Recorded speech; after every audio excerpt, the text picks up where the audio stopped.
Let's turn our attention to encryption or secret writing. Now, there are a couple of kinds of encryption. There are codes and there are ciphers. Let's not really get into the details of the two, except to say that codes are something you look up in a code book, for example, whereas ciphers are something you calculate. But other than that, I won't get into the details. Encryption allows us to talk privately in a public space. So let's imagine a room full of people who only speak English, but two people in the room happen to speak Icelandic.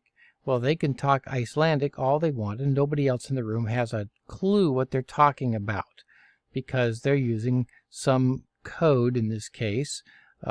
Remember, code is something you look up, so like a dictionary. And so nobody around them can understand what they say, and so they can pass secrets and anything else they want in Icelandic. One of the toughest languages in the world to master, I'm told. We're going to talk about two types of encryption, symmetric and asymmetric. In this video, I'm going to talk about symmetric encryption. In another video, I will talk about asymmetric encryption. So let's take a look at them. Meet Alice and Bob. These are names we typically use for this purpose because they begin with A and B.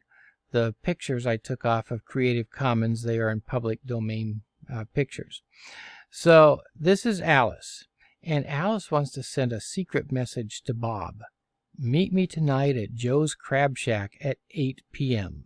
Now, I don't know what kind of hanky-panky's going on between Alice and Bob, and I don't really care. But she wants to send this secretly to Bob. And so what's she going to do? Well, she has to choose what kind of algorithm she's going to encrypt this with. And in this case, she's going to choose one called AES. Don't worry about what that is for now, but that is just a protocol, a scheme, if you will, a mathematical function that encrypts messages. But in order to encrypt a message with AES, you need a key. And so she's going to supply the key, and the keyword, the secret password, is banana. All right, so she supplies the secret password here, runs her message through AES, and comes out with this. Now, this up here is called plain text. Down here, what you have is called ciphertext. Ciphertext because it's been ciphered by this mathematical engine here. This goes across the wire. Nobody else can understand it because nobody knows banana. Once Bob receives it, he also has to have the AES software on his computer, and he has to supply the same password, banana. And now he can read the message, but nobody else in between has been able to. Now, you can tell that there is one little problem here. If Alice and Bob happened to be a long ways apart, in this case they probably weren't because they're going to meet tonight at Joe's Crab Shack, but let's say that Alice was in Chicago and Bob was in Orlando. Well, they're a long ways apart. Now, how is Alice going to tell Bob that the secret password is banana? She has to send him a message, or they have to have agreed on it ahead of time in order for that to work.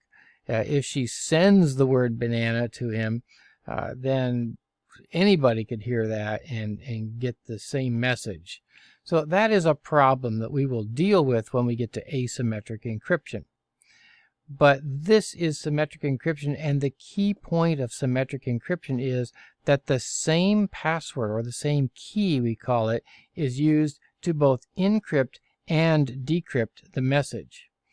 Mathematically, by the way, this uses a binary function called XOR, or exclusive OR, and it's really cool, but I'm not going to go into how it works in this video. I would love to, and maybe I'll do that in another video sometime, but for now, symmetric encryption is using the same key to both encrypt and decrypt a message.